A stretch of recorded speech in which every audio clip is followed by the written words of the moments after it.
जय ज्योती, जय सावित्री, जय सावता. सावित्री शक्तीपीठ पुणे महाराष्ट्र.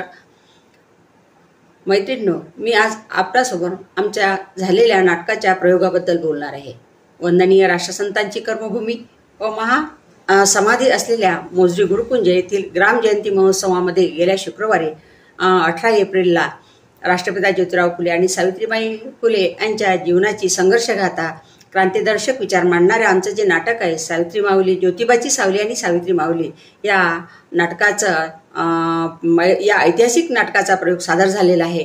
राष्ट्रसंतांचे अनुयायी त्यांचा जन्मदिवस दरवर्षी ग्राम जयंती उत्सव म्हणून सर्वत्र उत्साहाने साजरा करतात. ग्राम जयंती संदर्भात स्वतः वंदनीय राष्ट्रसंत एके ठिकाणी म्हणतात का, देशात समता नांदवा, ग्राम जयंतीचा मंत्र घ्यावो नवा. आणि हा महोत्सव कसा असावा याबाबत ते म्हणतात, खरे नाव निष्काम ही ग्रामसेवा, झटू सर्व भावे करू स्वर्ग गावा.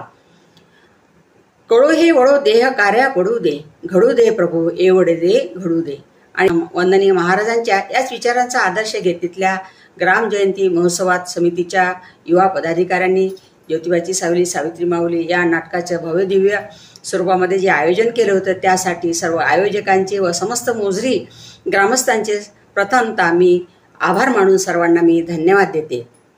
तसं पाहिलं तर मोजरी तुकडोजी महाराजांच्या समाज प्रबोधनातून तयार झालेली प्रागतिक विचारांची भूमी आहे आणि याच कसदार भूमीत फुले विचारांची पेरणी होणे ही आम्हा कलावंतासाठी फार मोठी अभिमानाची बाब आहे.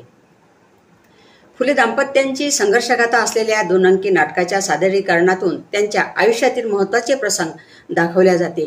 लग्नाच्या वराती शूद्र म्हणून फुलेंच्या झालेला अपमान या प्रसंगाने होतो, तर निर्वाणाने मात्र त्या नाटकाचा आम्ही शेवट करतो. फुले दाम्पत्य हे या नाटकाचे मध्यवर्ती महत्त्वाचे पात्र आहेत. त्यांच्या भोवती या नाटकाचे संपूर्ण कथानक खेळले जाते. यात क्रांतिदर्शक महात्मा फुलेंची भूमिका सत्यशोधक लेखक श्री जयकुमार चर्जन सर, तर या नाटकाच्या नायिका असलेल्या क्रांतिज्योती सावित्रीबाईंच्या भूमिकेमध्ये लेखिका निर्मात्या असलेल्या सौ अपूर्वाताई सोनार ह्या स्वतः साकारत आहेत.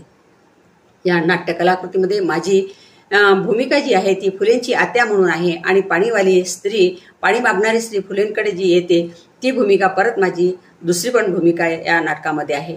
या नाटकाच्या प्रत्येक प्रयोगाची सुरुवात आम्ही सावित्रीबाईंच्या वंदनेने करतो आणि साची वंदना ही जयकुमार चर्जन सर यांनी स्वतः लिहिलेली आहे. सावित्री माई घे तुला वंदना ही. तर या नाटकाने आम्ही सुरुवात करतो आणि प्रत्येक ठिकाणी आम्हाला भरभरून या नाटकासाठी प्रतिसाद मिळतो आहे. ही आमच्यासाठी फार मोठी जमेची बाजू आहे. तर सर्वजण आपण नक्कीच या नाटकाचा आस्वाद घ्यावा. जय ज्योती, जय सावित्री.